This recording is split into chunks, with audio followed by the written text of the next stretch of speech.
7வது மாதத்தின் முதல் நாளிலே கூட அவரை நோக்கி பார்க்கும்படியான ஒரு உணர்வுள்ளவர்களாய், அவரை தேடுகிற ஒரு உணர்வுள்ளவர்களாய் தேவன் நம்மை தெரிந்து கொண்டிருக்கிறார்.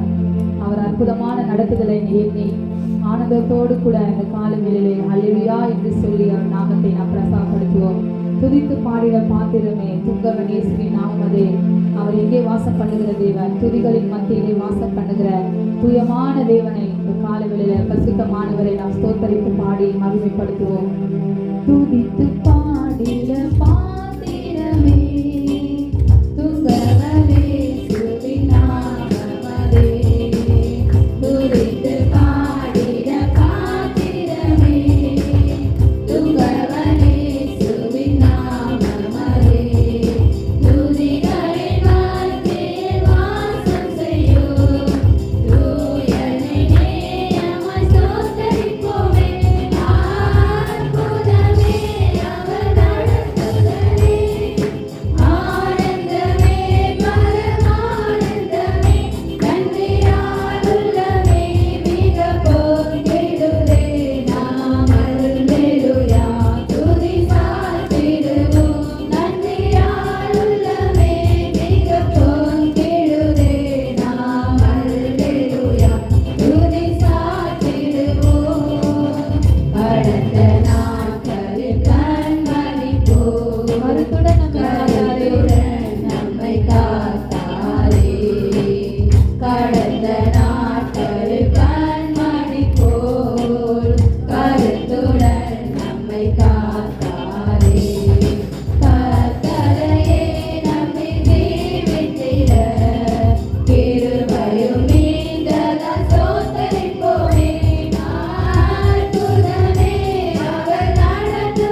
ஆண்டவரே, கோழி தன் குஞ்சுகளை சிறகின் அடியிலே காப்பது போலப்பா, கழுகு தன் குஞ்சுகளை சிறகின் மேலே காப்பது போல ஆண்டவரே, எங்களை எந்தெந்த சூழ்நிலையில எப்படியெல்லாம் காக்க வேண்டும் என்று ஆண்டவரே, ஒரு முறை கோழியாகவும் ஒரு முறை கழுகாகவும் இருந்து எங்களை காத்து கொண்டிருப்பதற்காக உங்களுக்கு நன்றி ராஜா. ஒரு நன்றி ஆண்டவரே. இந்த காலை வேளைப்பா நன்றி உணர்வுள்ளவர்களாய், நீ செய்த நன்மைகளை நினைக்கிறவர்களாய் ஒரு நாளும் நாங்கள் மறந்து போகாதபடி ஆண்டவரே, நன்றி அறியாதவர்களாக நாங்கள் இருக்கக்கூடாது சுவாமி. நன்றி உணர்வோடு கூட ஆண்டவரே, இந்த காலை வேளையில துதிக்கிறோம், நாங்கள் நிற்பது உடைய கிருபை ஆண்டவரே, நாங்கள் நிற்பதும் நிர்மூலமாகாமல் இருப்பதும் உடைய கிருபை ஆண்டவரே. உடைய தயவல்லவோ எங்களை நடத்தினது ராஜா. உடைய மகா பெரிய தயவுக்காக, உடைய இரக்கத்திற்காக, உடைய அனுபவமான கிருபைக்காக ஹல்லேலூயா. உமக்கு நன்றி தகப்பனே. ஓ நன்றி ராஜா. காரிருள் போன்ற ஆண்டவரே, பள்ளத்தாக்குகளிலே காரிருள் போன்ற இருள் சூழ்ந்த நேரங்களிலெல்லாம் உடைய கிருபை எங்களை தாங்கினதற்காக நாங்கள் எல்லோரும் விழுந்து போவோம் என்று நினைத்தார்கள். ஆனால் நாங்களோ எழுந்து நிமிர்ந்து நிற்கிறோம். ஹல்லேலூயா. உடைய கிருபை மாத்திரம் ஆண்டவரே. நாங்கள் நிற்பது உடைய கிருபை ஆண்டவரே. ஆண்டவரே, சத்துருக்கள் முன்பாக எனக்கு ஒரு பந்தி ஆயத்தப்படுத்தி என் தலை எண்ணெயால் அபிஷேகம் பண்ணுகிறீர், என் பாத்திரம் நிரம்பி வழிகிறது என்று தாவீது சொல்லுகிறதுல இந்த கால்களை ராஜா, உடைய தலைகள் உச்ச தலைகளுக்கு உள்ள கால் வரையோ நீர் எங்களை அப்பா பரிசுத்தப்படுத்தி உடைய தலையிலிருந்து கால்கள் எண்ணெயால் உடைய எண்ணெய் ஆண்டவரை வழித்து செல்லும்படியாக உடைய அபிஷேகம் ஆண்டவரே, இந்த ஆலயம் முழுவதும் ஆண்டவரே நிரப்பின கிருபைக்காக, உடைய மகிமைக்காக, சித்தாவின் மகிமை இடம் முழுவதும் ஆண்டவரே, பெந்தகோஸ்தி நாளில் மாத்திரமல்ல ஒவ்வொரு நாளும் தேற்றவாள நம்மோடு கூட இருந்து நம்மை தேற்றிக் கொண்டிருப்பதற்காக ஹல்லேலூயா. ஒரு நன்றி செலுத்துவோமா? கொஞ்ச நேரம் கண்களை மூடி அவருக்கு அவர் நமக்கு செய்த நன்மைகளை நினைத்து நினைத்து நினைத்து ஏராளமான நன்மைகள், எண்ணினால் ஏராளமான நன்மைகள் சொல்லியும் சொல்லியும் சொல்லியும் தீராத உடைய கிருபைக்காக நன்றி ஆண்டவரே. இந்த பாடல் மூலியமாய் ஆண்டவரே நாங்கள் மகிமைப்படுத்திருக்கிறோம். அதற்காக உமக்கு நன்றி ராஜா. ஓ நன்றி தகப்பனே. நன்றி நன்றி நன்றி ஆண்டவரே. ஹல்லேலூயா ஹல்லேலூயா ஹல்லேலூயா ஹல்லேலூயா ஹல்லேலூயா. ஏதாகிலும் செய்திடுவார் என்றாகிலும் என்னை மறந்தது உண்டா? என் தேவன் எனக்காய் ஏதாகிலும் செய்திடுவார் என்றாகிலும் என்னை மறந்தது உண்டா? விடியலாமையில் நீ செயல்படுவீர், உன் கரம் என்னை விலகாதிருக்கும். இயலாமையில் நீ செயல்படுவீர், உன் கரம் என்னை விலகாதிருக்கும். மலைகளை பெயர்த்தீர் என்றார், என் தடைகள் உமக்கு எம்மாத்திரம் ஆண்டவரே, உமக்கு எம்மாத்திரம்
குறையின்றி நடத்தப்பட வேண்டும் ஆண்டவரே, நிறைவாய் நடத்தப்பட வேண்டும் தகப்பனே. எவ்வளவு ஒரு அருமையான ஆண்டவரே, எங்களுக்காக வார்த்தைகளை வாக்குத்தத்தங்களை எங்களோடு கூட இருப்பேன், யெகோவா ஷம்மா எங்களோடு இருப்பேன் என்று வாக்குத்தத்தம் பண்ணின தேவன், வாக்கு மாறாதவராக கூடவே இருந்தீர் ஆண்டவரே. கூடவே இருந்த அநேக காரியங்களை எங்கள் கண்கூடாக பார்க்கும் பொழுது நீங்க நடத்துறீங்க ஆண்டவரே, நடத்துறீங்க. அதற்காக உங்களுக்கு நன்றி ஆண்டவரே. நன்றி நன்றி நன்றி நன்றி நன்றி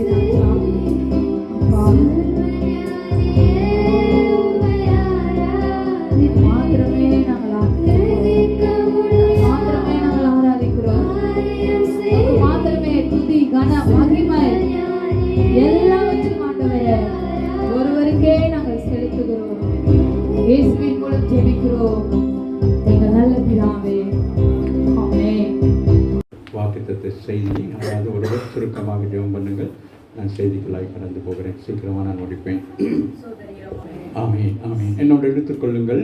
ஓசியா 14ஆம் அதிகாரத்தில் ஒரு சில சம்பவங்களை வாசித்து இந்த மாதத்தின் வாக்குத்தத்தங்களை நாங்கள் சுதந்திரித்துக் கொள்ள போகிறோம். ஆமீன். இந்த வருஷத்தின் வாக்குத்தத்தம் யெகோவா ஷம்மா.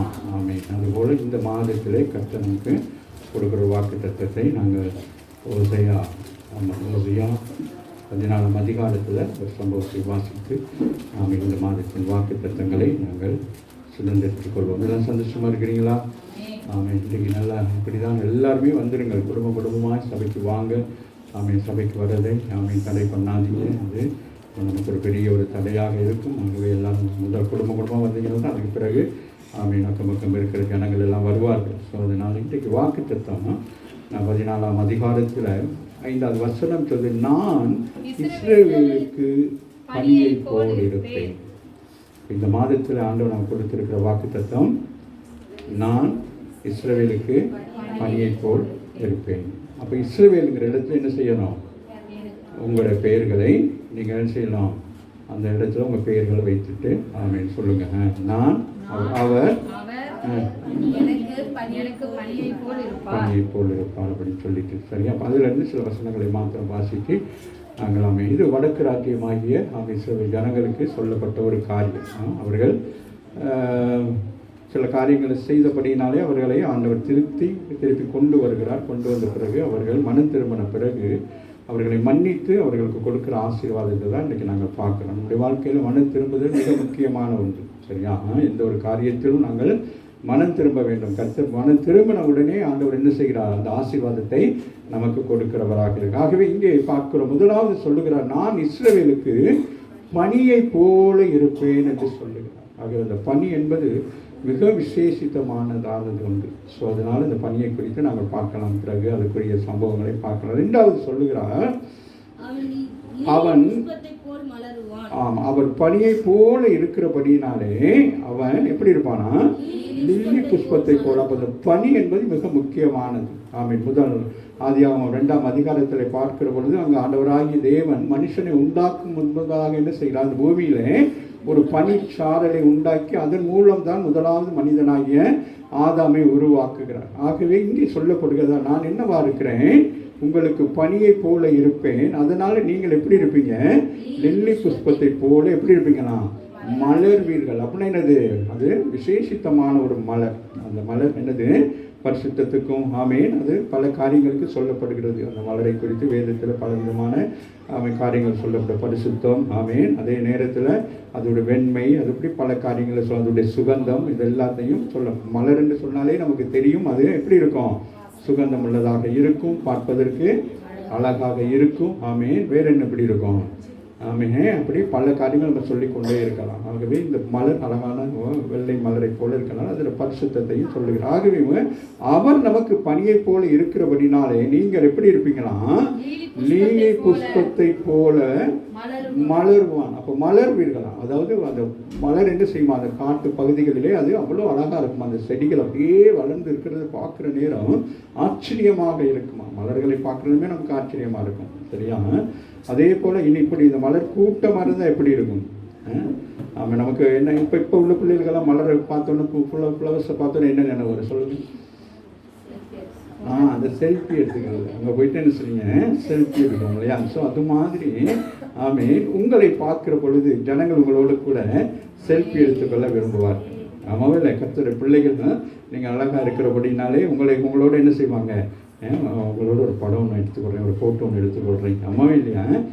ஃபோட்டோ இல்லை, நேச்சுரலான அழகு. அம்மாவே இல்லையா? அதனால நம்மள என்ன செய்வாங்க, ஃபோட்டோ எடுத்து. அடுத்து சொல்லுது, வேரூண்டி நிற்பாய். அந்த மலர்வதற்கு எது தேவை? வேர் தேவை. அப்ப அந்த வேர் என்ன செய்ய வேண்டும்? அது எப்படி இருக்கணும்? வேர் ஸ்ட்ராங்கா இருக்கணும். அப்ப சங்கீதத்தில் சொல்லப்படுகிறது, வேர் எங்க நாட்டப்பட்டிருக்கிறதா? நீங்கள் எல்லாரும் நீக்காரங்களோடு. இன்னொரு இடத்துல சொல்லப்படுகிறது, நீங்க தேவனுடைய ஆலயத்திலே நாட்டப்பட்டவர்கள் என்று சொல்ல. நீங்க தேவ ஆலயத்தில் நாட்டப்பட்டிருக்கிறபடினாலதான் நீங்க எப்படி இருக்கிறீங்க? லில்லி புஷ்பத்தை போல எப்படி இருக்கிறீங்க? மலர்கிறவர்கள். அப்ப இந்த மாதத்திலே ஆண்டவர் உங்களை எப்படி வைத்திருக்கிறாராம்? மலர்களை போல. அப்படின்னா என்னது? மலர் அப்படியே பூத்து கொண்டே இருக்கும். அது சீசன்லையும் பூக்கும், சீசன் இல்லாட்டியும் பூக்கும்.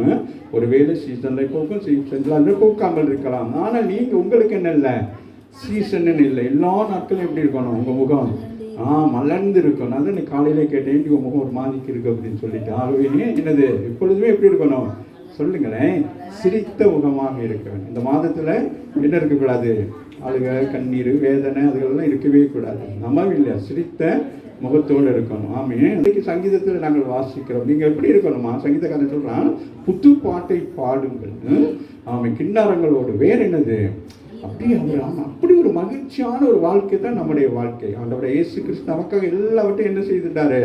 எல்லாம் சுமந்து தீர்த்துட்டார். அதனால நம்ம என்ன செய்யணும்? இந்த பாருங்க, இந்த சின்ன பிள்ளைகள் பாருங்க, எங்க வந்திருக்கோன்னே தெரிய மாட்டேங்குது. ஓட்டுகளை விளையாண்டுக்கிட்டு சந்தோஷமா சிரிச்சுக்கு அது மாதிரி தான் இருக்கணும். கவலைகள், வேதனைகள், சஞ்சலம் எதையுமே நம்ம என்ன செய்யக்கூடாது? இந்த மாதத்தில் நீங்கள் சுமக்கக்கூடாது. காரணம், அவர் உங்களுக்கு பனியை போல. அப்போ பனி ஒரு நீங்கள் பார்த்தீங்கன்னா அந்த பூக்களில் பனி இருந்தால் எப்படி இருக்கும்? காலையில் நீங்கள் நீங்களாம் எத்தனை மணிக்கு எழும்புறீங்கன்னு தெரியல. இந்த காலையில் நான் பார்க்குறேன் 5 மணிக்கு இந்த இதெல்லாமே மறைஞ்சிட்டு அப்படியே இந்த பனினால என்னது மூடி இருக்கு. யூரோப்பியன் கண்ட்ரீஸ்லாம் நான் நினைச்சு பார்க்க முடியாது. எனக்கு ஒரு சகோதரி சொல்றாங்க, வெளியில காரை நிப்பாட்டி காரை காணும் அப்படின்ட்டு. அதுக்கு பிறகு சொல்றாங்க, கார் ஒன்றும் காணாம போகல, இங்க பாருங்களேன்னு. அப்படின்னா அந்த கார் முழுவதும் என்னது? அப்படியே ஐஸ் கட்டி அப்படியே மூடி இருக்கு. நான் நினைச்சேன், நம்மளாம் பாக்கியவான்கள். நம்ம இல்லையா? அந்த ஊர்ல பிறந்தவங்களுக்கு சரி, இங்கிருந்து போயிருக்கிறவங்களுக்கு அது மிக கடினமாக இருக்கும். அதனாலதான் சில நேரம் என்ன செய்வாங்க, ஃபாரினர்ஸ் எல்லாம் வேறு நாடுகளுக்கு, இந்தியா, இலங்கை போன்ற நாடுகளுக்கு ஓடி வந்துருவாங்க. ஏன்னா நம்ம தான் சரியான கிளைமேட்ல இருக்கிறோம். கரங்களை தட்டி தேவனை முதலாவது ஆண்டவர் சொல்லுகிறார், இருப்பேன், மலருவான், வேரூன்றி நிற்பான். அப்ப அந்த மரங்கள் எல்லாம் ஸ்ட்ராங்கான மரம் தான். லிபனோங்கிற அந்த பகுதியில் இருக்கிற மரங்கள் பயன்பாட்டுக்குள்ள மரங்களாம். அந்த மரங்கள்ல தான் வீடுகள் செய்யறது. அப்படி எல்லா மரத்திலும் வீடு செய்ய முடியாது. இல்லையா?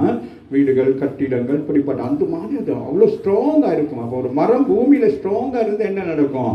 அந்த மரமே முழுவதும் எப்படி இருக்கும்? நல்ல ஸ்ட்ராங்காக தானே இருக்கும். அப்போ அது என்னது? அது தன்னையே வளர்த்து கொள்ளும். அது கூட ஆவிக்குரிய பிள்ளைகளாகி நீங்கள் இந்த சபையில் எப்படி இருக்கணும்? நல்லா ஸ்ட்ராங்காக இருக்கணும். ஜெபத்தில் எப்படி இருக்கணும்? ஸ்ட்ராங்காக. வேதம் வாசிப்பதில்லை, அப்படி எல்லாவற்றிலுமே எப்படி இருக்கணும்? நல்ல ஸ்ட்ராங்காக இருக்கணும். எந்த ஒரு காரியம் நம்ம சபை பொறுத்த வரைக்கும் சந்தோஷப்படணும். எந்த ஒரு காரியத்தை உடனே ப்ரிப்பேர் பண்ணோன்னே எல்லாரும் அந்தந்த காரியங்களை அப்படியே செய்யறீங்க. உங்களுக்கு அந்த பயமே இல்லாமல் போயிட்டு அம்மாவில்லையா? பிரசங்கம் பண்ணால் பண்ணிடுவீங்க. அம்மாவில்லையா? ஆராதனை நடத்துறீங்க. சொல்லுங்களேன், அந்த அளவுக்கு வளர்ச்சியாக வந்து கொண்டிருக்கீங்க. அம்மாவில்லையா? ஸோ அடுத்து சொல்லுகிறான், அவன் கிளைகள் ஓங்கி படரணுமா. உங்களுடைய கிளைகள் என்ன செய்ய வேண்டும்? அப்படியே இருக்கக்கூடாது. அப்ப அது எப்படி இருக்கணும்? ஓங்கி படரணும். அப்பதானே ஒரு வளர்ச்சி நம்ம அப்படித்தானே பார்க்கலாம். ஒரு மரத்தை வைக்கிறோம், அப்ப அந்த மரம் அப்படியே இருந்தா நம்ம எப்படி இருக்கும்? அப்ப அதை என்ன செய்ய வேண்டும்? வளர்றதுக்கு என்ன இருக்கணும்? அந்த வளர்ச்சி, அந்த மரம் எப்படி இருக்கும்? அப்ப அதுபோல நீங்க இந்த 2026 என்ன எப்படி இருக்கணும்? ஒரு வளர்ச்சியை காண வேண்டும். எல்லா விஷயத்திலும், ஆவிக்குரிய விஷயத்தில் நீங்கள் வளர்ச்சி அடைய வேண்டும். அதே போல உலகத்துக்குரிய காரியத்தில் நீங்கள் எப்படி இருக்கணும்? வளர்ச்சி பெற்றவளாக இருக்கணும். ஒரு தொழிலோ ஒரு வாழ்க்கையில் ஏதோ ஒன்று செய்கிற நேரம் அந்த வளர்ச்சியை நோக்கி ஓடிக்கொண்டே இருக்கணும். அப்போ வளர்ச்சின்னு சொன்ன என்னது? அது எப்படி வளரும்? சொல்லுங்க பாப்போம். எப்படி அந்த கிளைகள் எல்லாம் எப்படி வளரும்? எப்படி வளரும்? மேல் நோக்கி. அப்ப நம்ம உங்களுடைய சிந்தைகள்லாம் எப்படி இருக்கணும்? உங்களை நினைக்கக்கூடாது. ஆமாவில்லையா?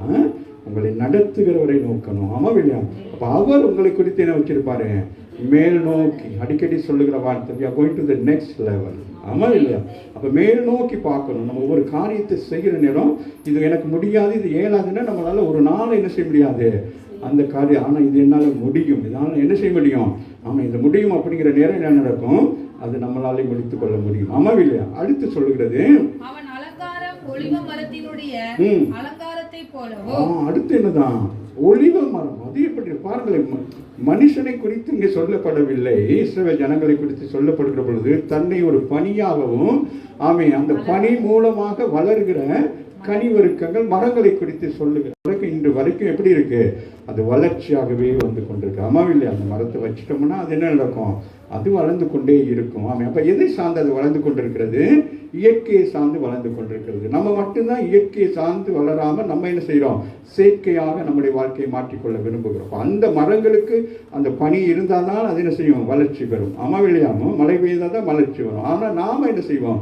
நம்ம வேறு மாதிரி ஏதாச்சும் வளர்ச்சியில் வர்றதுக்கு ஏதாச்சும் செய்வோமா, அதை செய்வோமா, இதை செய்வோமான்னு எல்லாம் செஞ்சு கடைசியில் ஒன்றுமே நமக்கு என்னது நடக்காமல் அப்புறம் நஷ்டத்துலையும் கஷ்டத்துலையும் வேதனையிலையும் இருந்துக்கிட்டு, ஆமாம், அதுக்கப்புறமேட்டு இங்கேருந்து அனௌன்ஸ் பண்ண வேண்டியதான், போஸ்டர் பார்க்க வேண்டியதுதான், துக்கமா, வேதனையா, கண்ணீரா, பிசாசின் பிடியா, சபைக்கு வாருங்கள், உங்களை ஆண்டவர் விடுதலை செய்கிறார். நீங்கள் போய் மாட்டிக்கொள்வீங்க, ஆண்டவர் உங்களை விடுதலை செய்யணும். அம்மாவே இல்லையா? ஆகவே வசனத்தை வாசிக்குமா? அவனுடைய கிளைகள் என்ன செய்யுமா? பிரான்சஸ். ஆமாம். நம்ம அடுத்த என்னது லெவலுக்கு போகிற நேரம் எப்படி இருக்க வேண்டும்? அடுத்தடுத்த காரியங்களை செய்ய வேண்டும். அம்மாவே இல்லையா? ஒரு கம்பெனி திறக்கிறீங்க, என்ன செய்ய வேண்டும்? ஒரு கிளை கம்பெனியை உருவாக்குறீங்க. அம்மாவே இல்லையா? குடும்ப வாழ்க்கையிலும் அப்படி தான். ஆமாம், சந்ததிகளை உருவாக்க வேண்டும். அப்படி ஒவ்வொரு காரியத்தையும் நம்ம என்ன செய்ய வேண்டும்? அடுத்தடுத்த காரியங்களை செய்யணும். ஒரு வியாபாரம் ஆரம்பிக்கிறீங்க, ஒரு தோசை கடை வைக்கிறீங்க, என்ன செய்யணும்? அடுத்து என்ன செய்யணும்? தோசையோட இட்லி போடணும், இட்லியோட நம்ம இடியாப்பம். அப்படி என்ன செய்ய வேண்டும்? அப்படி வளரணும். அவங்க அதே தோசையை போட்டுக்கிட்டு அப்படின்னா என்ன, அந்த கடையில் தோசை மட்டும்தான் இருக்குது அப்படின்னு சொல்லி, அப்போ நம்ம என்ன செய்யணும்? அது வளர்ச்சி. அதுபோல் நம்ம படிப்புலையும் அப்படி வளர்ச்சி, ஆவிக்குரிய ஜீவியத்திலும் என்ன செய்யணும்? வளர்ச்சி அடைய வேண்டும். கீபோர்டை மட்டும் வாசிக்கக்கூடாது. மகள் வந்த புதுசில் அவள் எல்லாத்தையும் செய்வாள். சின்ன குழந்தை மாதிரி நம்ம போட்டு அடிப்பா, அதை போட்டு அடிப்பா, இதை போட்டு அடிப்பான். அந்த நேரத்துக்குள்ளே ஓன ஜாத்திட்ட ஒட்டு அப்படின்னா எல்லா வேலைக்கும் அவன் சரியா? எந்த வேலை கொடுத்தாலும் என்ன செய்வாங்க?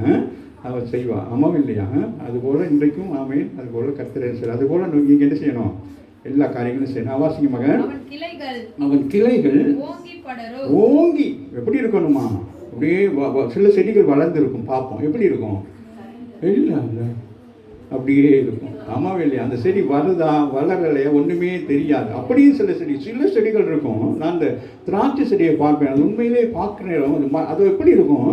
இப்படி தான் போய்கொண்டு ஒன்றுமே இல்லாட்டி கூட என்ன செய்யும்? அப்படியே மேலே போய் இப்படி ஆடிக்கொண்டே இருக்கும். அன்றைக்கி பார்க்கணும், ஆடி ஆடி ஆடி பக்கத்தில் இருக்கிற மரத்தில் போய் என்ன செஞ்சுட்டு போயிட்டு அப்படி போகுது, பலன் கொண்டு போகுது. அதுக்கு முயற்சி செய்யுது. நீங்கள் என்ன செய்ய வேண்டும்? உங்களால் முடியாத நேரம் இன்னொருத்தரோட சப்போர்ட்டோடு என்ன செய்யணும்? இந்த காரியத்தை நான் செய்துக்கிறேன் அப்படி சொல்லிட்டு நமக்கு ஒருத்தருக்கு சப்போர்ட் வேணும். இப்போ ஜெபமெல்லாம் பாருங்கள், எவ்வளோ பெரிய சப்போர்ட் ஒருத்தருக்கு ஜெபம் பண்ணுறீங்க. அதெல்லாம் பெரிய ஒரு காரியம். சரி வாசிங்களா? அவன் அலங்காரம் ஒலிவ மரத்தினுடைய அலங்காரத்தை போலவோ. எப்படியா? நீங்கள் எப்படி இருக்கிறீங்களா? அது எப்படி இருக்கான்? அது அலங்காரம்னா என்னது? அதோடைய தன்மை. தன்மை எப்படி இருக்குது? அதனால என்னது? அது என்னெல்லாம் வருது? அதில் காய்கள் இருக்கிறது. அது மூலம் என்ன செய்யப்படுகிறது? விசேஷமாக தேவாலயத்தில் பயன்படுத்தக்கூடியதுக்கு அபிஷேக எண்ணெயாக இருக்கிறது. இல்லை, அபிஷேக எண்ணெய்க்கும் அது எரிவதற்கு இப்படி எல்லாவற்றுக்கும் அது பயனுள்ளதாக இருக்குது. அதுபோல் கர்த்தருடைய பிள்ளைகளாகி நீங்கள் என்ன செய்யணும்? ஒன்றுக்கு மட்டும் பயனுள்ளதாக இராதபடிக்கு எல்லாவற்றுக்கும் நீங்கள் என்ன செய்ய வேண்டும்? பயனுள்ளவர்களாக, எல்லாருக்கும் பயனுள்ளவர்களாக என்னென்ன காரியங்களுக்கெல்லாம் பயன்படுத்த முடியுமோ அதுபடி நம்ம என்ன செய்யணும்? இப்போ ஒரு வாழை மரத்தை எடுத்துக்கிட்டோம்னா அது என்ன செய்யுது? எல்லாத்துக்கும் பலனாக இருக்கும். அது என்ன செய்யும்? நமக்கு தெரிஞ்ச மரத்தை தான் சொல்லணும். அவன் என்ன செய்யும்? அது வாழை இலை வேற, அந்த வாழை மட்டை, அந்த வாழை இது பூ கட்டுறதுக்கு நார், அப்புறம் அந்த அப்பையும் விட மாட்டீங்க. வாழை மரத்தை வெட்டி அது உள்ளுக்குள்ளதை போட்டு சமைச்சு, அப்புறம் வாழைப்பூ, வாழை தண்டு, பாருங்க, அது உங்களுக்காக எனக்காக என்னது? தன் வாழ்க்கையை அர்ப்பணிக்கும். அது பேர் வாழை மரம். அம்மாவே இல்லையா? அன்னைக்கு கூட பிரதர் வீட்டில் ஒரு வாழை மரம் கட்டிட்டு இருந்தாங்க. அம்மாவே இல்லையா? ஸோ அந்த மாதிரிக்கு என்னது, அதுபோல் பனை மரம் அதுவும் என்னது நம்ம நாட்டில் உள்ளது. ஏன்னா நமக்கு இந்த மரத்தை நமக்கு எவ்வளோ நம்ம போய் பார்த்ததில்லை, அதனால நம்ம என்ன செய்யலாம். ஆமாம், ஏன்னா இது ஆயுஷ் நிறைந்த மரம். இது ஒலிவு மரம் எப்படி ஆயுஷ் அதுக்கு. ஆமீன். அது அவ்வளோ ஆயுஷ் நிறைந்த மரம். அது அதானே நம்ம பார்க்குறோம். நோவாவின் காலத்தில் இந்த மரம் தான் என்ன செய்தது, என்னது திருப்பி என்ன செய்தது, துளிர் விட்டு காணப்பட்டது. ஆகவே தான் அந்த துளிர் விட்டு காணப்பட்ட அந்த இலையை தான் என்ன செய்தது, அந்த புறா எடுத்துக்கொண்டு வந்தது. ஆமாம், நம்ம பாருங்க, காலநிலையை குறிப்பதற்கும் அது ஏதுவானதாக இருக்கிறது. வாசி மகள் அவனுடைய வாசனை லீபனோனுடைய வாசனையை போலவும் வாசனை. அப்போ எப்படியா அவங்களோட வாசனை எப்படி இருக்காங்க? கிறிஸ்தவர்களுக்குன்னு என்ன இருக்குது வாசனை, என்னது சுபாவ குணம். நமக்கென்று என்னது வாசனை. எங்க யாக்கோபு சொல்றாங்க, வாசனையை கெடுத்து போட்டீர்கள் என்று சொல்லி. ஆகவே நமக்குன்னு என்ன இருக்கிறது, ஒரு வாசனை இருக்கிறது. அவன் நிழல் குடியிருக்கிறவர்கள் திரும்புவார்கள். அவனுடைய நிழலிலே ஆமென். அப்ப குடியிருக்கிறவங்க என்ன செய்வாங்களாம், திரும்புவார்கள். தானிய விளைச்சலை போல செழித்து திராட்சை செடியை போல படருவார்கள். அவன் வாசனை லீபனோனுடைய திராட்சை ரசத்தின் வாசனையை போல் இருக்கும். எப்படி சொல்றான், அவன் நிழலிலே குடியிருக்கிறவர்கள் திரும்புவார்கள். பாதுகாப்பு. நீங்க மற்றவங்களுக்கு என்ன செய்றீங்க, பாதுகாப்பாக இருக்கிறீங்க. சரியா? மற்றவங்களுக்கு உதவி செய்வதில் ஏதோ ஒரு வகையில் நீங்கள் அவர்கள் பாதுகாப்பாக இருக்கீங்க. ரெண்டாவது சொல்றது தானிய விளைச்சலை போல செழித்து. தானியம். அப்போ பாருங்க, செழிப்பு தான் இந்த மாதம். என்னது, செழிப்பின் மாதம். சொல்லுங்க. காரணம், ஆண்டவர் நமக்கு எப்படி இருக்கிறாரு, பனியை போல இருக்கிறார். அப்போ பனி படுகிறதுனால என்ன உண்டாகிறது, செழிப்பு உண்டாகும். அப்போ நீங்கள் இந்த நாட்களிலே ஆண்டவர் செய்கிறார், யெகோவா சம்மாவாகிய தேவன் இஸ்ரவேலுக்கு பனியாக இருக்கிறது போல கிறிஸ்தவர்களாகிய உங்களுக்கு பணியாக இருக்கிறார். அம்மாவில்லை. அப்போ பணி மிக முக்கியமானது. நம்ம படைப்புகளில் விசேஷித்தமானது. ஒரு என்னது, மழை பெஞ்சு அதுக்கு அந்த மழையில் மண் எடுத்து குலைச்சி அப்படியெல்லாம் செய்யலை. இந்த பனி அது எப்படி இருக்கும், இதமாக இருக்கும். ஒரு காரியத்தை செய்வதற்கு இதமாக இருக்கும். அதுபோல் இந்த பணியை கொண்டு தான் ஆண்டவர் என்ன செய்கிறார்னு, உங்களுக்கு இதமான காரியங்களை செய்கிறவராக இருக்கிறார். எழுத்தும் கவுத்தமும் இல்லாதபடி ஒரு காரியத்தை செய்கிற நேரம் அதை பக்குவமாக நமக்கு ஆண்டவர் செய்கிறார். ஆகவே தான் நாங்கள் சொல்லுகிறார், நான் இஸ்ரவேலுக்கு பனியை போல இருப்பேன். அவன் எப்படி இருப்பானா, லில்லி புஷ்பத்தை போல இருப்பான், மலருவான், வேரூன்றி இருப்பான், நிற்பான். பாருங்க, வேரூன்றி நிற்கணும். எந்த அளவுக்கு நீங்க என்ன செய்யக்கூடாது, உங்களுக்கு போயிட்டு விழுந்து கிடக்கக்கூடாது, நிற்கணும். அன்னைக்கு பிரச்சனை நின்றீங்க எல்லாரும் பிரச்சனை என்ன செஞ்சீங்க, ஏசு கிறிஸ்துனால ஏசுங்க, அவர் இதை செய்வார் அந்த நாமத்தை எல்லா இடங்களையும் உச்சரித்து அந்த இடத்துல நீங்கள் தைரியம் கொண்டு நின்றதுனால அந்த வாங்க அதில் எங்கே போய் கடைசியில் முடிஞ்சிச்சுன்னு சொல்லிட்டு. அம்மாவே இல்லையா, காரியம் மாறுதலானது. அம்மாவே இல்லையா, அதுதான் ஜெபம். அதுதான் நான் சொல்கிறது. நீங்கள் கூடி ஜெபிக்கிறதும் தனிப்பட்டு ஜெபிக்கிறதும் உங்கள் வாழ்க்கையில் ஜெபம் என்பது மிக முக்கியமானது. ஓங்கி வளருவான், அவன் கிளைகள் ஓங்கி வளரும். அலங்கார ஒலிவ மரம். எப்படியா, சாதாரண ஒலிவ மரம் போடவில்லை, எப்படி இருக்கான், அலங்கார ஒலிவ மரமாக இருக்கிற. ரோமத்தில் சொல்லுகிற பொழுது, நாம் காட்டத்தே ஒலிவ மரத்தை போல இருந்த நம்ம ஆண்டவர் செய்தாரு, அவரோடு இணைத்தபடினாலும் இன்றைக்கு நாங்கள் எப்படி இருக்கிறோம், அலங்காரமாக இருக்கிறோம். பக்கத்தில் பார்த்து சொல்லுங்க, நம்ம எப்படி இருக்கிறோம், அலங்கோலமாய் இருந்தோம். ஆண்டவர் இன்னைக்கு நம்மை அலங்காரமாக இருந்து எப்படி இருப்போம், எல்லாரும் நம்மளை என்ன செய்வாங்க பார்த்து. அதான் நான் சொல்கிறது, சபைக்கு வர பிள்ளைகள் அப்படியே படுத்து எழும்பி அப்படியே தலையை வச்சு போட்டு வரக்கூடாது. என்ன செய்யணும், அலங்காரத்து மேலே ஒரு அலங்காரத்தை பண்ணணும். ஒரு அலங்காரம் உங்களுக்கு இருக்கிறது, அம்மாவே இல்லையா, அதோடு கூட என்ன செய்யணும், இன்னும் என்ன செய்யணும், உங்களை அலங்கரித்து கொள்ள வேண்டும். ஆமாம். அடுத்து சொல்லுது, அவனுடைய வாசனை. அந்த அலங்காரம், வாசனை, இவைகளெல்லாம் இந்த யூதர்களுடைய பண்பாடின்படி அவைகளெல்லாம் இருக்க வேண்டும். அதான் உன்னத பாட்டு சொல்லப்படுகிறது. அந்த ஒரு பெண்ணை குறித்து சொல்லப்படுகிற போது சபை குறித்து தான் நீங்கள் சொல்லுகிறார். அந்த சபையானது அந்த பெண்ணை இப்படியெல்லாம் இருக்க வேண்டும், வாசனையாக, அழகாக அவள் அப்படி வர்ணிக்கிறாங்க. ஒரு சபை, ஒரு ஊழியம் எப்படி இருக்க வேண்டும், வர்ணிக்கக்கூடியதாக இருக்கிற ஊழியம்னா. இப்போனாலும் சில சபைகளுக்கெல்லாம் போனால் நான் பார்ப்பேன், இவ்வளோ அழகாக இருக்குது அப்படின்னு சொல்லிட்டு. அம்மாவும் இல்லையா, அப்போ அந்த சபையெல்லாம் பார்த்துட்டு எனக்கு ஒரு யோசனை வருவாங்க, ஒரு நாளைக்கு நம்முடைய சபை என்ன செய்வார் ஆண்டவர், அவன் அலங்காரமான சபையாக மாற்றுவார். அம்மாவும் இல்லையா. ஸோ அது சீக்கிரத்தில் இந்த வருஷத்தில் சில காரியங்களை நினைத்து கொண்டிருக்கிறேன். அது சரி வருமானால் நிச்சயமாக ஆண்டவர் நம்முடைய சபையும் என்னப்படி இருக்கும், உங்களை போல அலங்காரமாக வைத்திருப்பார். இப்போ சபைக்கு வர நீங்கள் அலங்காரமாக இருந்தால் நீங்கள் வர்ற சபை எப்படி இருக்கணும், அலங்காரமாக இருக்கணும். ஒரு 5 ஸ்டார் ஹோட்டலுக்கு போகிறோன்னா எப்படி போகணும், அலங்காரமாக போகணும். டை கட்டி இப்போ தான் கண்ட மாதிரியெல்லாம் போகிறாங்க. அந்த நாட்கள்லாம் ஃப்ளைட்டில் போகணும்னாலே என்ன செய்வாங்க, சிட்டிக்கு போகிறோன்னா என்ன செய்வாங்க, ட்ரெஸ் தைப்பாங்க. ஃப்ளைட்டில் போகிறோன்னா கோட்டு போட்டு கையெல்லாம் கட்டி அப்படிலாம் போவாங்க. ஆமாம், அப்படி நமக்கு ஒரு வாசனை இருந்தது. இன்றைக்கு நம்ம என்ன செய்கிறோம், நம்ம வாசனையும் கெடுத்துட்டு மற்ற வாசனையும் ஒழுங்காக செய்கிறது. ஒன்றும் நம்ம தமிழர்களை போல தமிழ் பண்பாடின்படி வெள்ளை வேஷ்டி கட்டி வெள்ளை ஷர்ட் போட்டு அப்படியும் இருக்க மாட்டேங்கிறோம். இல்லை ஃபாரினர்ஸ் மாதிரி உடுத்துறோம்னால அதையும் நம்ம ஒழுங்காக செய்ய மாட்டேங்கிறோம். நம்ம இல்லையா, அதையும் அப்படியே போட்டுக்கிறது. நைட்டுக்கு போடுற பகலைக்கு போடுற ஆஃபீஸுக்கு போடுற பேண்டோட நைட்டுக்கு அப்படியே படுத்துக்கிறது. அப்புறம் காலையில் எழுப்பி பார்த்துட்டு ஊற்றலையே அப்படியே போகிறது. அப்படி மனுஷன் இன்னைக்கு ஒரு விதமாக இருக்கு. ஆனால் நமக்கு ஒரு வாசனையை கர்த்தர் வைத்திருக்கிறார். அடுத்து சொல்றார், அவன் பாருங்க அப்படின்னா இன்னைக்கு அப்போ பாருங்க, அப்போ நம்ம பாதுகாப்பு ஆண்டவர் என்ன செய்கிறார், அவன் ரூத்தை பார்த்து என்ன சொல்லுகிறான், இஸ்ரவேலின் தேவனுடைய நிழலிலே வந்திருக்கு, அவருடைய செட்டைக்குள்ளாய் வந்திருக்கிறீங்க. அப்போ நீங்கள் மற்றவங்களுக்கு ஆதாரமாக இருக்கீங்க, மற்றவங்களை பாதுகாப்பாக இருக்கிறீங்க. ஆமாம் இல்லையா? ஒருவேளை உங்களுக்கு உதவி செய்ய முடியாவிட்டாலும், அதுமே பொருளாதாரத்துக்கு உதவி செய்ய முடியாவிட்டாலும், நம்ம எல்லாரும் ஒரு பெரிய ஒரு வரப்பிரசாதம் என்ன சொல்லுங்க பார்க்கலாம், சொல்லுங்க என்ன வரப்பிரசாதம், மற்றவர்களுக்கு ஜெபிக்கிறோம். நம்முடைய ஜெபத்தை கேட்டு ஆண்டவர் என்ன செய்கிறார், அவர்களுடைய வாழ்க்கையை மாற்றுகிறார். ஆகவே நீங்கள் எப்படி இருக்கிறீங்க, ஆமே உங்களோட வாழ்க்கை ஒரு என்னது, ஒரு கடினமான வாழ்க்கை இருக்குது, அவங்களுக்கு என்னது ஆதரவு கொடுக்கிறது. அவங்களுக்கு நீங்கள் என்ன செய்றீங்க, ஆவிக்குரிய சபையில் இருக்கு, நீங்கள் என்ன செய்றீங்க, ஜெபத்தினால் ஆதரவு கொடுக்குறீங்க. முடிந்த அளவு அவங்களுக்கு உதவி செய்கிறவர்களாக இருக்கிறீங்க. ஏன்னா ஆண்டவர் நமக்கு என்ன செய்திருக்காங்க, நம்ம செழிப்பாய் வைத்திருக்கிறோம் மற்றவங்களுக்கு கொடுக்கும்படிக்கு. ஆமே, மற்றவங்களுக்கு என்ன செய்ய வேண்டும், கர்த்தருடைய பிள்ளைகள் என்ன செய்ய வேண்டும், நன்மை செய்கிறவராக இயேசு சுற்றித் இருந்தார். ஆகவே நம்ம என்ன செய்ய வேண்டும், மற்றவர்களுக்கு கொடுக்கலாம். வாசிங்க, அவன் நிழலில் குடியிருக்கிறவர்கள் திரும்புவார்கள், தானிய விளைச்சலை போல செழித்து திராட்சை செடியை போல படருவார்கள்.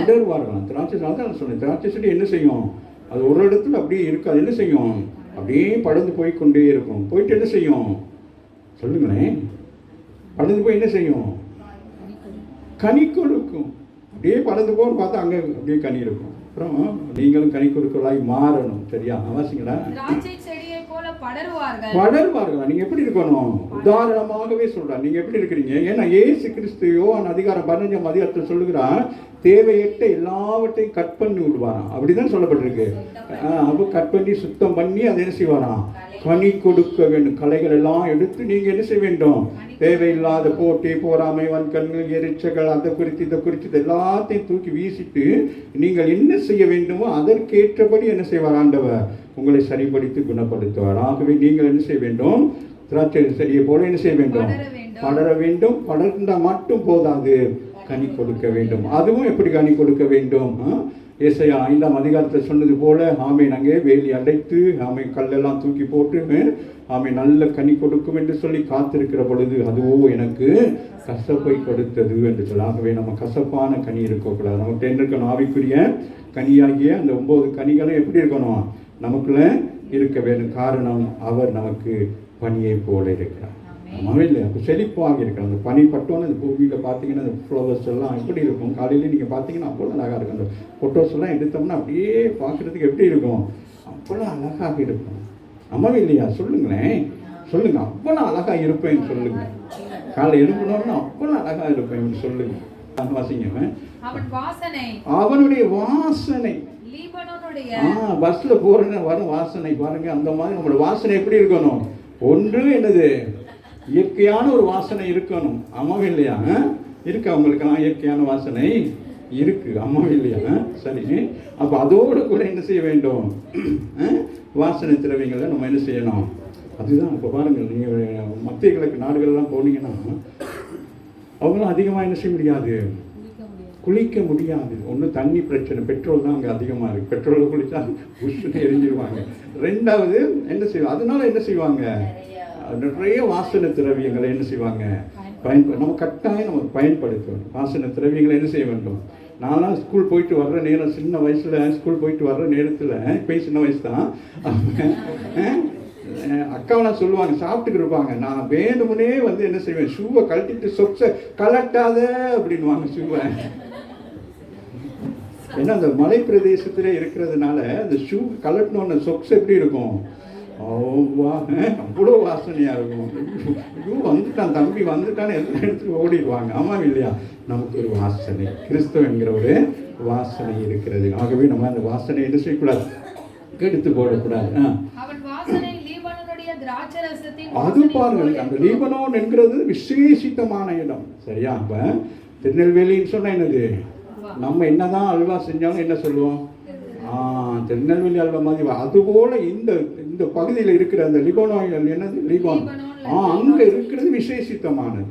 சரியா? அப்போ போலியானது அல்ல, அங்க உள்ளது என்னது, விசேஷித்தமானது. இஸ்ரேலில் உண்டாக்கப்படுகிற எல்லாமே அவ்வளவு விசேஷமா இருக்கும், அவ்வளவு சுவையாக இருக்கும். நீங்க பாத்தீங்கன்னா அந்த இது என்னது இங்கிருந்து கொண்டு வர எதையுமே நீங்க பாருங்களேன், அவ்வளவு டேஸ்டா இருக்கும். ஒரு அதை சுற்றிலும் எப்படி டெசர்ட் அப்படியே இருக்கும், பாலைவனத்தை போல இருக்கும். அங்கு ஒரு இடத்துல ஒரு செழிப்பான ஒரு தேசம் இஸ்ரவேல் தேசம். நம்மளை சுற்றிலும் இருக்கிறவர்கள் பாலைவனத்தை போல இருந்தாலும் நீங்கள் நம்ம பணியில இருக்கிறீங்க அவருடைய, அதனால நீங்க செழிப்பாக தான் இருக்கும். நீங்க செழிப்புள்ளவர்களாக உங்களை காட்டிக்கொள்ள நம்ம முயற்சி செய்ய வேண்டும். அப்போதான் நம்ம வாழ்க்கையில் முன்னேற. நம்மளும் அப்படியே கஷ்டம், ஆமாம் சிஸ்டர், ஒரு சக்கரை கொடுக்க பயந்துக்கிட்டு சக்கரை இல்லைங்க கூட இருக்கும் அங்கே, ஆனால் நம்ம இல்லைன்னு சொன்னாலும் அந்த சக்கரையில் எறும்பு வந்து எல்லாத்தையும் தின்னுடும். புரியுதா? அப்போ நம்ம எப்பொழுதுமே இருக்கணும் என்னது, இருக்கு, ஆமா அப்படிங்கிற வார்த்தைகளை நம்ம பயன்படுத்தணும். வாசிங்க, முடிக்கிறேன். வாசனை லீபனோனுடைய திராட்சரசத்தின் வாசனையை போல் இருக்கும். இனி எனக்கும் விக்கிரகங்களுக்கும் என்ன என்று எப்ராஹிம் சொல்லுவான். ஆண்டவர் ஆசி வைத்ததுக்கு பிறகு சொல்றான். ஏன்னு கேட்டா அவர்கள் என்ன செஞ்சிட்டாங்க, விக்கிரக ஆராதனைகளை செய்தார்கள். அப்ப ஆண்டவர் என்ன செய்தார், அவர்களை மனம் திரும்பும்படியாக சொல்லுகிறார். அப்பதான் சொல்றான், வாசிங்க. அவனுக்கு செவி கொடுத்து அவன் மேல் நோக்கமா இருந்தேன். சொல்லுங்க பாருங்க. இனி எனக்கு விக்கிரகங்களுக்கு என்ன என்று எப்ராஹிம் சொல்லுவான். இதெல்லாம் வந்ததுக்கு பிறகு இப்ப தெரியல ஆண்டவர், நாம் ஆராதிக்கிற ஆண்டவர் எப்படிப்பட்டவர் என்பதையும் உணர்ந்து கொண்டதுக்கு பிறகு சொல்றான். நான் அவனுக்கு செவி கொடுத்து, நான் அவனுக்கு எப்ப நீங்க மனம் திரும்புறீங்களோ அப்பொழுது ஆண்டவர் உங்களுக்கு செவி கொடுத்து அவன் மேல் நோக்கமா உங்க மேல நோக்கமாவே இருப்பார். நீங்க செவி கொடுத்ததுக்கு பிறகு நோக்கமா இருக்கன்னு என்னது, நோக்கமா இருக்கன்னு என்னது, மீண்டும் வழி தவறி போகாதபடிக்கு உங்களுக்கு என்னென்னலாம் செய்ய வேண்டும். ஒரு தாய் தகப்பன் பிள்ளைகளுடைய படிப்பு காரியங்கள், அவருடைய எதிர்காலங்கள் காரியங்களை குறித்து அவங்க என்ன செய்வாங்க, வெளியில் பார்க்குற நேரம் உங்களுக்கு யோசிக்க மாட்டீங்க. என்னடா அம்மா அப்பா நம்மளை பற்றி இல்லை, அவங்களுக்கு தூங்குற நேரம், எழும்புற நேரம், ஐயோ என் பிள்ளைக்கு என்ன செய்யணும் அப்படின்னு அவங்க என்ன செஞ்சு கொண்டிருப்பாங்க, உள்ளுக்குள்ளே என்ன செஞ்சு கொண்டிருப்பாங்க, அதே யோசனையாகவே இருப்பாங்க, அதே யோசிச்சு கொண்டே இருப்பாங்க. ஆமாம், அதனால அது முடிகிற வரைக்கும் எப்படி இருப்பாங்க, இந்த காரியங்கள் முடிகிற வரைக்கும் என்ன செய்வாங்க, அதே கவலையில். அதுபோல இங்கே வேதம் சொல்லுகிறது, நான் என்னது, அவன் மனம் திரும்புறபடினாலே அவனை ஆசீர்வதிப்பதற்கு, எப்பக்கத்திலும் அவனை ஆசீர்வதிப்பதற்கு நான் எப்படி இருப்பேன், நோக்கம். அவன் உங்களை குறித்து ஆண்டவர் இந்த மாதத்திலே ஒரு நோக்கத்தை வைத்திருக்கிறார். நீங்கள் ஒரு உயர்வு அடைய வேண்டும் என்பதுதான் நோக்கம். அம்மாவில் இஸ்ரவேல் ஜனங்களை குறித்து அவர் என்ன சொல்கிறார், அவர்கள் மேல் அவர் என்னது, அவருடைய கண்கள் எப்பொழுதும் என்ன செய்யுமா, இஸ்ரவேலை நோக்கி பார்த்து கொண்டே இருக்குமா. சுற்றி இருக்கிற ஜனங்களாகிய சுற்றி இருக்கிற தேசங்கள் எல்லாம் என்ன செய்வாராம், அவர் காண்கிறவராக இருக்கிறார். அம்மாவில்லை. அப்போ நம்ம இந்த வருஷத்துல இந்த மாதத்தில் ஆண்டவர் சொல்லுகிறார், நான் உன்னை உற்று நோக்கி பார்த்து கொண்டிருப்பேன். நான் யெகோவா ஷம்மாவாக கூட இருந்து நான் பனியை போல இருந்து நாமே உன்னுடைய வளர்ச்சிக்கு, உங்களுடைய வளர்ச்சியை ஆண்டவர் என்ன செய்கிறார், வளர்ச்சி இல்லை அது இல்லை இது இல்லைன்னு நம்மளாம் முயற்சி செய்யாமல் அதே இடத்துல இருக்கிறோம் பார்த்தீங்களா. இப்போ ஆண்டவர் தட்டி எழுப்புகிறார். எலும்பு, உன்னை என்ன செய்ய போகிறேன், லிபோனோன் புஷ்பங்களை போல மலர போகணும் நீ. ஆமாவல்லி. அப்போ அந்தந்த காலத்துல தானே அதெல்லாம் செய்யணும். அந்தந்த காலங்களை விட்டுட்டு ஒன்றுமே பண்ண முடியாது. ஆவாசிங்களா, முடிக்கிறேன். நான் பச்சையான தேவதாரு விருட்சம் போல் இருக்கிறேன், என்னாலே உன் கனி உண்டாயிற்று என்று எப்ராஹிம் சொல்லுவான். இப்ப தன்னை குறித்து அவன் சாட்சி சொல்லுகிறான். ஆமே, ஆண்டவர் அவர்களை ஆசீர்வதித்த பிறகு அவர் அவர்களுக்கு பணியை போல இருந்து அவர்களை அடுத்தடுத்த கட்டங்களுக்கு கொண்டு வந்த பிறகு இந்த எப்ராஹிம்ங்கிறவர்கள் என்ன செய்கிறார்கள், சரியா, யோசிப்பிட கோத்திரத்தில் வருகிற அந்த கோத்திரத்தில் உள்ள மனம் திரும்பி சொல்கிறான், ஆமாம் இல்லையா, நம்ம ஆண்டவர் எவ்வளோ நல்லவர். நம்ம என்ன நினைக்கிறோம், ஆண்டவரை நினைச்சு ஆண்டவர் இருந்தாலும் நம்ம அநேக நேரங்களில் உலக காரியத்தோடு ஓடிக்கொண்டே இருக்கிறோமே. அதனால தான் ஆண்டவர் சொல்கிறேன், இல்லை நான் என்ன செய்வேன், பார்த்தீங்களா, நான் பச்சையான தேவதாரு விருட்சம் போல் இருக்கிறேன். இப்போ நான் எப்படி இருக்கிறேன், எப்படி செழிப்பாக இருக்கிறேன். அதான் நான் பச்சையான தேவதாரு விருட்சத்தை போல. அப்படின்னா என்னது? விருட்சம்னு என்னது? அது பெரியதாக இருக்கும். விருட்சம் சொன்னால் பெரிய மரம். ஆலமரத்தை போல நம்முடைய வாழ்க்கை எப்படி இருக்குது? அப்படியே படர்ந்து. ஆமாம், ஆலமரம் எப்படி இருக்குது? காண அது வயது அது எப்படி அது அப்படியே வயதாக என்ன நடக்கும்? அந்த மரம் சொல்லுங்க பார்ப்போம். விழுதுகள் என்ன செய்யும்? அது விழாத படிக்கு அது பிடித்துக்கொள்ளும். ஆமாவே இல்லையா? அதுபோல ஒரு பெற்றோர்கள் நீங்கள் என்ன செய்யணும்? விழுதுகளை போல உங்கள் பெற்றோர்களை நீங்கள் என்ன செய்ய வேண்டும்? தாங்கி பிடிக்க வேண்டும். ஆமாவே இல்லையா? அதுபோல் அந்த நாட்களில் அந்த தேசத்தில் இருக்கிற மரம் தான் நான் பச்சையான விருட்சத்தை போல, தேவதாரு விருட்சத்தை போல இருக்கிறேன். என்னாலே உன் கனி உண்டாயிற்று என்று எப்ராஹிம் சொல்லுவான். அப்ப சொல்லுகிறான். ஆமே, அதனால நான் என்ன செய்யப்படுகிறேன்னா அவன் கனி கொடுக்கலாய் இருக்கிறேன். இவைகளை உரைக்கத்தக்க ஞானம் உள்ளவன் யார்? சொல்றதுதான் சொல்றாங்க. இவைகள் எல்லாம் குறித்து நமக்கு சொல்றதுக்கு யாரு இருக்கிறா? அம்மாவில்லையா? இப்போ நமக்கு இதெல்லாம் தெரிய மாட்டேங்குது. சும்மா வாச்சிட்டே போவோம். நான் இஸ்ரவேலுக்கு பனியை போல் இருப்பேன், அவர் லீபன் புஷ்பத்தை போல வளருவான், லீபனோன் போல வேறுண்டி நிற்பான், அப்படி வாச்சிட்டே போயிடுவோம். அம்மாவில்லையா? ஆனால் இதை உள்ளுக்கு எவ்வளோ விஷயங்களை ஆண்டவர் நமக்கு அடக்கி வைத்திருக்கிறார். அம்மாவில்லையா? ஆகவே ஞானமுள்ளவன் யார்? தேவனுக்கு பயப்படுகிற பயம்தான் என்னது? ஞானத்தை கொண்டு வரும். அப்ப தேவனுக்கு பயப்படுகிற பயம் வந்த பிறகுதான் அந்த பிராமி என்ன சொல்லுகிறான்? ஆமே, நான் இனி என்ன செய்ய மாட்டேன், இந்த விக்கிரகங்களுக்கு பின்பதாக போகும். விக்கிரமன் என்னது? உலகத்தின் காரியம் தான். விக்கிரமனை நம்ம நினைக்கக்கூடாது. விக்கிர ஆராதனை மட்டுமில்லை, நம்ம எதையெல்லாம் நம்ம நம்புகிறோமோ அதெல்லாம் விக்கிரகம் தான். யாரையாச்சும் நீங்கள் நம்புறீங்கன்னா அது விக்கிரம் தான். சரியா? அது சிஸ்டர் வந்து எனக்கு அதை செய்வாங்கன்னா அது விக்கிரம் தான். அம்மாவே இல்லையா? யாரோ ஒருத்தரை நம்பிக்கிட்டு போய்கிட்டே இருந்தீங்கன்னா என்னது? அவங்க அதை பார்த்துக்குவாங்க. அதை பார்த்து ஒரு விக்கிர ஆராதனை. நீங்கள் தான் முயற்சி செய்து என்ன செய்ய வேண்டும்? உங்களுடைய காரியங்களை செய்ய வேண்டுமே தவிர மற்றவர்கள் நமக்கு செய்வார்னு சொல்லி நீங்கள் என்ன செய்யக்கூடாது? எந்த இதிலும் எதிர்பார்க்கக்கூடாது. ஆகவே தான் சொல்லுகிறார். வாசிக்கிறேன். இவைகளை கிரகிக்கத்தக்க புத்தி உள்ளவன் யார்? சொல்லுகிறார். இதுக்கு பிறகுதான், மனம் திரும்பினதுக்கு பிறகுதான் யோசிக்கிறார். இப்படியெல்லாம் இருந்திருக்கே, நம்ம இப்படியெல்லாம் இருந்திருக்கலாம். ஏன் நம்முடைய வாழ்க்கையில் இந்த ஆசீர்வாதங்கள்லாம் தடைப்பட்டு வருகிறது? ஆவிக்குரிய ஜீவியத்தின் நிலைமைகள் படியே இருக்கிறது. காரணம் என்னன்னு கேட்டால், இவைகளை நம்ம யோசிக்கிறதே இல்லை. ஜெபம் பண்ணால் போதும் அப்படின்னு இருக்கக்கூடாது. கிரிகைகளே நம்ம வரணும். அம்மாவே இல்லையா? ஜெபம் பண்ணுகிறோம், வசனத்தை கேட்குறோம்.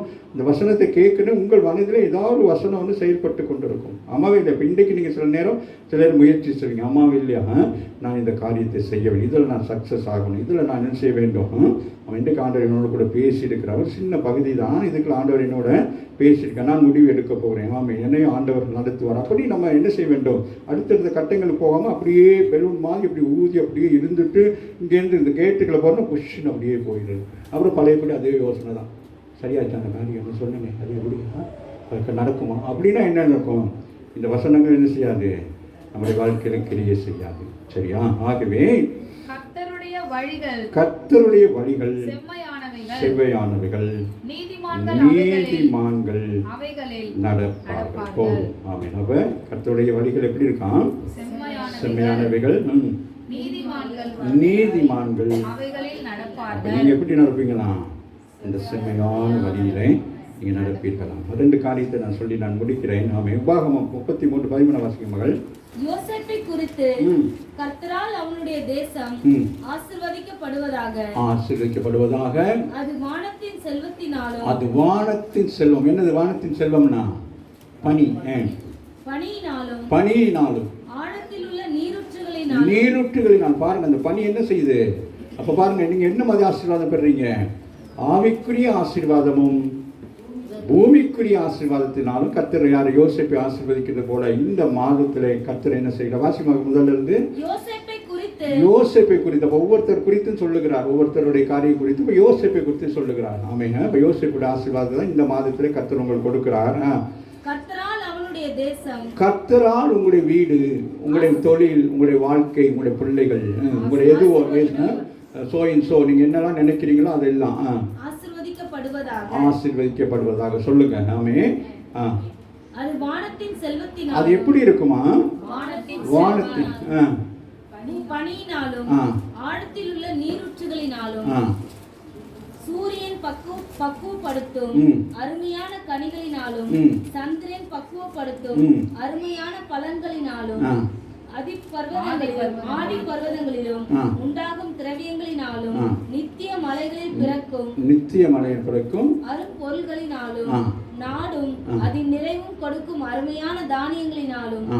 ஆசீர்வதிக்கப்படுவதாக. கரங்களை தட்டி தேவனை கொடுக்கிறார். வாசிங்க. எத்தனை ஆசீர்வாதம், யோசிக்கிற ஆசீர்வாதத்தை சூரியன் பக்குவப்படுத்தும் ஆ. அருமையான கனிகளினாலும் அருமையான கனிகளினாலும் சந்திரன் பக்குவப்படுத்தும் சந்திரன் பக்குவப்படுத்து. பாருங்க, இரவும் பகலும் என்ன செய்யுது? ஆமே ஆமே என்னது? சூரியன் நமக்கு தேவையாக இருக்கிறது. இல்லையா? ஆமே. அதே போல இரவில் என்னது? அந்த குளிர்ச்சி. அப்போ உஷ்ணமும் குளிர்ச்சியும். இஸ்ரவேல் ஜனங்களுக்கு ஆண்டவர் எப்படி இருந்தாரு? உஷ்ணமாகவும் குளிர்ச்சியுமாக இருந்தார். அதுபோல ஆமை யோசேப்புடைய வாழ்க்கையில ஆண்டவர் என்ன செய்கிறார்? ஆமை எப்படி உஷ்ணமாகவும் இருக்கிறார், குளிர்ச்சியாகவும். அப்போ இந்த மாதத்தில் எப்படி இருக்கிறார் ஆண்டவர்? உங்களுக்கு என்னது? குளிர்ச்சியாகவும் இருக்கிறாரு, உஷ்ணமாகவும் இருக்கிறார். அப்போ காலநிலைக்கு ஏற்றபடி என்னது? ஆண்டவர் நம்மளை ஆசீர்வதிக்கிறார். ஆமாவே இல்லையா? வாசிங்க. சந்திரன் பக்குவப்படுத்தும் அருமையான பழங்களினாலும் ஆதி பர்வதங்களில் உண்டாகும் திரவியங்களினாலும். அப்போ பாருங்க, அப்போ அந்த நாட்கள் இருந்த திரவியங்கள் ஆமே. அப்போ அந்த நாட்கள் இருந்தது போல ஆசீர்வாதமான எல்லா காரியத்தையும் கர்த்தர் யாருக்கு? யோசேப்பு கொடுக்கிறார். ஆமாவே இல்லையா? அப்புறம் ஆபிரகாம் காலத்திலே, அதுக்கு முழுவதாக இருந்த காலத்திலே பூமியிலே விளைந்தது, ஆதாம் நாட்களிலே உண்டாக்கப்பட்ட எல்லா ஆசீர்வாதங்களையும் என்ன செய்கிறார்? ஆமே, யோசேப்புக்கு அந்த ஆசீர்வாதங்களை வைக்கிறார். இந்த கால வேளையில் இந்த செய்தி கேட்டுக்கொண்டு உங்களுக்கு அந்த ஆசீர்வாதத்தை கர்த்தர் கொடுக்கிறார். நித்திய மலைகளில் பிறக்கும் அரும்பொருள்களினாலும் நாடும் அதன் நிறைவும் கொடுக்கும் அருமையான தானியங்களினாலும் ஆசீர்வதிக்கப்படுவதாக. அப்ப நீங்க என்ன செய்யப்படுங்க? இந்த தேசத்துக்கு ஆசீர்வாதமாக இருக்கு, உங்கள் வீட்டுக்கு ஆசீர்வாதம், குடும்பத்துக்கு ஆசீர்வாதம், சபைக்கு ஆசீர்வாதமாக. நீங்கள் போகிற இடங்களில் வருகிற எல்லா இடங்களிலும் என்ன செய்யப்படுங்க? நீ போக்குள்ளும் ஆசீர்வாதமாக இருப்பாய், நீ வருகிறதும் ஆசீர்வாதமாக இருப்பாய். சரியா? அதை அப்படி தொடர்ந்து வாசிக்கொண்டே வரலாம். வேணா நான் சகரியா 8:13 வாசித்து நான் முடிப்போம். சமாதானம் உள்ளதாய் இருக்கும். 8:13 12. விதைப்பு சமாதானம் உள்ளதாய் இருக்கும். விதைப்பு எப்படி இருக்குமா? சமாதானம் உள்ளதாய். அப்ப இந்த மாதத்தில் நீங்க செய்யற காரியம் உங்களுக்கு சமாதானம் உள்ளதாய் திருப்தியாக இருக்கும். ஒரு காரியத்தை செய்வோமா செய்யக்கூடாதா அப்படின்னு யோசிக்கிற நேரத்தில் அந்த காரியம் எப்படி இருக்கும்? அப்போ திருப்தியாக இருந்தால் தான் செய்யணும், திருப்தி இல்லைன்னா செய்யக்கூடாது. அப்போ திருப்தியாக இருக்கணும் ஒரு காரியத்தை செய்யணும். இந்த வருஷத்தில், இந்த மாதத்தில் அப்போ முடிவு வரையும் இந்த காரியங்களை செய்ய வேண்டும். ஆமாம், இந்த காரியம் திருப்தி இல்லைன்னா அவங்க சொன்னாங்க, இவங்க சொன்னாங்க, அது செஞ்சாங்க, அப்படி இருக்கக்கூடாது. உங்கள் மனதுக்கு என்ன இருக்கணும்? திருப்தியாக இருக்கணும். சரியா? ஜெபிக்கிற பிள்ளைகள் 2வது தினமா இருக்கும். திராட்சை செடி தன் கனியை தரும். விதைப்பு எப்படி இருக்கான்? அப்ப நீங்க செய்யற வேலை எப்படி இருக்கணும்? திருப்தியாய் சமாதானம் செய்தாதான். ஏனோ தானோன்னு ஒரு காரியத்தை எடுத்து போட்டோம் அப்படின்னு இருக்கக்கூடாது. ஒரு வேலையா இருக்கலாம், ஏதோ ஒரு காரியமா இருக்கலாம், சரி செஞ்சு பார்ப்போம், ட்ரை பண்ணி பார்ப்போம், வந்தா பரவாயில்ல, அப்படியெல்லாம் இருக்கக்கூடாது. என்ன செய்ய வேண்டும்? அதில் முழு நம்பிக்கை வைக்க வேண்டும். முழு யார் மேல நம்பிக்கை வைக்க வேண்டும்? கர்த்தர் மேல் நம்பிக்கை வைக்க வேண்டும். அவன் இஸ்ரவேலின் தேவனாகி அவர் உங்களுக்கு பணியை போல் இருக்கிறபடினால என்ன செய்யணும்? அவர் மேல நீங்கள் நம்பிக்கை வைக்க வேண்டும். பூமி என்ன செய்யுமா? அது தன் பலனை கொடுக்கும். நீங்க ஒரு காரியத்தை செஞ்சிட்டீங்கன்னா அந்த காரியம் உங்களுக்கு என்ன செய்யும்? நீங்க ஒரு வியாபாரம் பண்ணா வியாபாரம் என்ன செய்யும்? உங்களுக்கு பலன் கொடுக்கும், வருமானத்தை கொடுக்கும், ஆசீர்வாதத்தை கொடுக்கும், அடுத்தடுத்த கட்டங்களுக்குள்ளே கொண்டு போகும். அப்போ நீங்கள் அதை செய்வதுக்கு எஃபர்ட் எடுக்க வேண்டும். ஆமாம். இப்போ இன்னொருத்தர் ஒரு கடையை பார்ப்பீங்க, அவங்க நல்ல பணம், அப்போ நீங்கள் யோசிப்பீங்க இது எப்படி அப்படி நல்ல. அவர்களும் என்ன செய்வாங்க? ஒரு விதையை போட்டு அது 2 விதையாக்கி, அதை 3ஆக்கி, 4ஆக்கி, 5ஆக்கி, அதுக்கு பிறகு பல வருஷங்களுக்கு பிறகு தான் அவங்க எப்படி இருக்கிறாங்க? அவ்வளோ பெரிய ஆசீர்வாதம். அப்போ நம்ம குறுக்கு வழியில் போயிட்டு நம்ம என்ன செய்யக்கூடாது? ஆசீர்வாதத்தை பெற முடியாது. அதனால தான் நாங்கள் சொல்லுகிறார். வாசி முதல்ல இருந்து. அப்போ நீங்கள் செய்கிற வேலைகள் எப்படி இருக்கணும் உங்களுக்கு? அப்படியே பெருமூச்சு விட்டுக்கிட்டு ஐயோ அப்படின்னு நினைக்கக்கூடாது. இந்த வேலையை நான் செய்தேன், எனக்கு எப்படி இருக்கு? உங்களுக்கே தெரியும். சில காரியங்கள் செய்கிற நேரம் எப்படி இருக்கும்? திருப்தியாக இருக்கும். பரவாயில்ல, நான் ஒரு காரியம் செஞ்சுருக்கிறேன், ஒரு காரியத்தை ஆரம்பிச்சிருக்கிறேன், பரவாயில்ல, அப்படியே போய்கிட்டே இருக்குது, எனக்கு ஒரு நம்பிக்கை இருக்குது, இதில் எனக்கு என்ன உண்டாகும்? எனக்கு இதுக்கு வெற்றி உண்டாகும், இதில் எனக்கு பெரிய ஒரு வருமானம் வரும், பெரிய ஒரு தாக்கத்து ஒன்று வரும் அப்படின்னு சொல்லி நீங்கள் மனசுக்குள்ளே என்ன செய்ய வேண்டும்?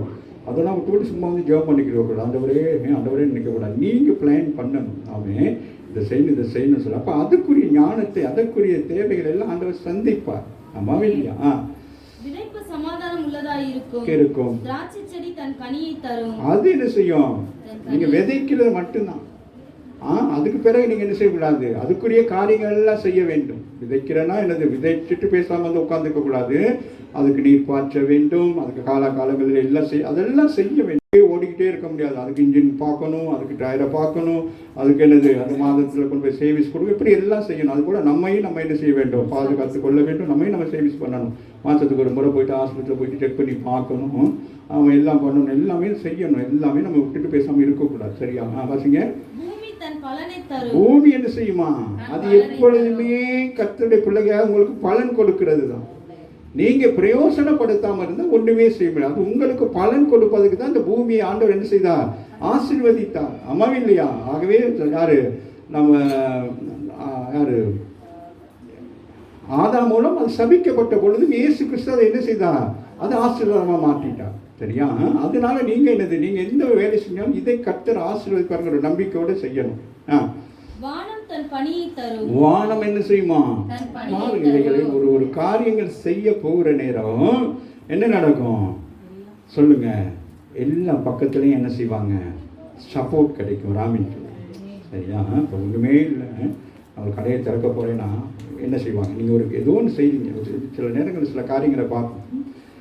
சிலர் சின்ன வியாபாரங்கள் பண்ணுவாங்க. சரியா? அப்போ சின்ன வியாபாரம் பண்ணுவாங்க. அந்த வியாபாரத்தை நேர்த்தியாக செய்கிறதுனால என்ன செய்வாங்க, பலர் வந்து என்ன செய்வாங்க, அந்த வியாபாரத்துக்கு என்ன செய்வாங்க, உதவி செய்வாங்க. சிலர் வந்து வியாபாரமாகவே இல்லாமல் ஒரு தர்மமாக, ஒரு தான தர்மமாக செய்வாங்க. ஒரு இட்லி என்ன விலை, ஒரு இட்லி இப்போ 10 ரூபா. அப்போ நான் 2 ரூபாய்க்கு கொடுத்தா என்ன நடக்கும், எனக்கு ஆசீர்வாதம். இந்த 2 ரூபாய்க்கு வாங்கி சாப்பிட்றவங்க என்ன செய்வாங்க, அவங்க ஆசீர்வதிக்கப்படுவாங்க. ஆசீர்வதிக்கப்பட்டது மாத்திரமல்ல, என்ன செய்வாங்க, அப்போ அவங்க விசாரிப்பாங்க, எப்படி நீங்கள் 2 ரூபாய்க்கு கொடுக்குறீங்கன்னு. நான் அப்படி சொன்னதுக்கு பிறகு என்ன செய்வாங்க, அப்படியே கோன்சஸ் எல்லாம் வரும். நம்மவே இல்லை, இது ஒரு சாதாரண இதுக்காக சொல்கிறேன், அனுபவமான காரியத்தை சொல்கிறேன்.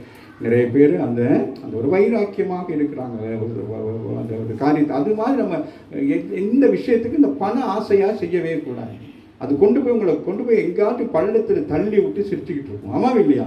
குணத்தோடு செய்ய வேண்டும், உண்மையாக செய்ய வேண்டும். அப்படி செய்கிற நேரம் கர்த்தர் நம்ம ஆசீர்வாதம். அந்த பூமி என்னமா, பூமி தன் பலனை கொடுக்கும். நீ செய்கிற வேலை உண்மையாக இருந்தால் அது உனக்கு என்னது, இரட்டிப்பான பலனை கொடுப்பார். அது பலவிதமான பலனை கொடுப்பார். வானம் என்ன செய்யுமா, அப்ப பாருங்க, பூமி உங்களுக்கு என்ன செய்யுது, விளைச்சலை கொடுக்குது. அந்த விளைச்சலுக்கு என்னது சப்போர்ட்டா என்னது, பனி. அப்போ என்னது, தேவன் என்ன செய்கிறார், அதானே இப்போ பனியாக இருக்கிறேன் அப்படின்னு சொன்னால் என்ன செய்கிறாரு, அப்போ தேவன் உங்களுக்கு உதவி செய்கிறார், சப்போர்ட் பண்ணுறார். அம்மாவே இல்லையா? அப்போ நீங்கள் ஒரு வேலை செய்ய போகிறீங்க, டக்குன்னு யாராச்சும் ஒருத்தர் வந்து சொல்லுவாங்க, அப்படியா சரி செய்யுங்க, உங்களுக்கு என்ன செய்ய, நான் ஏதாச்சும் ஒரு ஹெல்ப் பண்ணுறேன் அப்படின்னு சொல்லுவாங்க. அம்மாவே இல்லையா? அப்போ எப்படி இதெல்லாம் வருது, தேவன் மூலமாக. ராமின் அந்த சம்பவங்களே சொல்கிற நேரம் எங்கெங்கெல்லாம் பார்த்தாங்க, எல்லாம் கடைசியில் என்னது, அப்போ தேவன் ஒரு சப்போர்ட் பண்ணி என்ன செய்தார், அந்த மகனை வெளியிலே கொண்டு வரும்படி கிருபை செய்தார். அம்மாவே இல்லை? அப்போ எல்லாத்தையும் மேலானது என்னது, தேவன் அவர் மேல் வைத்த நம்பிக்கை. அம்மாவே இல்லையா? சூழ்நிலைகள் அப்படியே இருந்தது. ஆனால் சூழ்நிலைகள் பார்க்க நேரம் எப்படி இருந்துச்சு, நடக்காதது போல இருந்துச்சு. ஆனாலும் என்னது, அந்த காரியத்தை கர்த்தர் என்ன செய்தார், அற்புதம் செய்தார். வாசிங்கன்னா, இந்த ஜனத்தில் மீதியானவர்கள் இதையெல்லாம் சுதந்திரிக்க கட்டளையிடுவேன். மீதியா இருக்கிறவங்க என்ன செய்யணும், இஸ்ரவேல் ஜனங்களுக்கு சொல்லுகிறார், மீதியா இருக்கிற நீங்கள் இவைகள் எல்லாவற்றையும் சுதந்திரித்துக் கொள்வீர்கள். கரங்களை தட்டி தேவனை மேம்படுத்துவோம். நாம் எழுந்து நாம் சேவம் பண்ணுவோம்.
Thank you.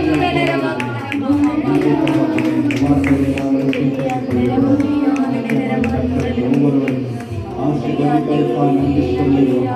ஆகவே ஒவ்வொரு மாதங்களும் பிள்ளைகள் கொடுக்கிற உதாரணமான காணிக்கைகள், பாகங்கள் எல்லாவற்றையும் கற்றுந்த பாதத்திலே அவர்களுக்கு பெருக செய்து நாம் அநேக தேவைகள் எல்லாம் இருக்கும்.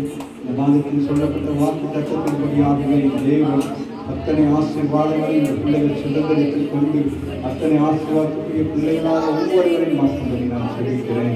சிறு பிள்ளைகள், வாய்ந்த பிள்ளைகள், சகோதர சகோதரிகள் எல்லாருக்கும் நான் சொல்லிக்கிறேன். தேவன் தான் இந்த மாதத்தில் கைக்கு செய்கிற எல்லா தொழில் எல்லாவற்றையும் வருமானங்களை கற்று பெருக செய்ய, இந்த வாழ்க்கையை பெருக செய்ய, அடுத்த கட்டங்களுக்குள்ளாக பிரவேசிக்கத்தக்கதாக அந்த ஒரு வருமானம் தங்கத்தக்கதாக வீண் செலவுகள் விலக்கி ஆண்டவரை நாள்தோறும் ஆண்டவரை ஒரு சிறு தொகையாவது ஒரு சேமிப்பாக இருக்கட்டும். ஆண்டவரை ஆழத்தில் கை நீக்காதபடி, கடன் வாங்காதபடிக்கு தேவாவியான ஒவ்வொருவரையும் இந்த நாளத்திலையும் இனிவரும் காலங்களில் அப்படியாக ராவிக்குரிய ஆண்டவரை ஜீவியத்தின எங்களுக்கு ஒரு வாசனையை வைத்திருக்கிறீங்க. யாக்கோப்பு சொல்லுகிறான், என் வாசனையை எடுத்து போட்டீர்கள் என்று சொல்லி. அப்படி அல்லாதபடிக்கு மனிதனே தன்னுடைய வாசனையை எடுத்து போட்டீர்கள் சொல்வானால் ஆண்டவருடைய வாசனை நாங்கள் கெடுத்து போகாதபடிக்கு அவன் அவருக்கு சாட்சிகளாக இருக்க கற்றுக் உதவி செய்ய வந்திருக்கிற பிள்ளைகள், நாங்கள் வர முடியாத பிள்ளைகள் எல்லாருக்கும் நாங்கள் செபிக்கிறோம்.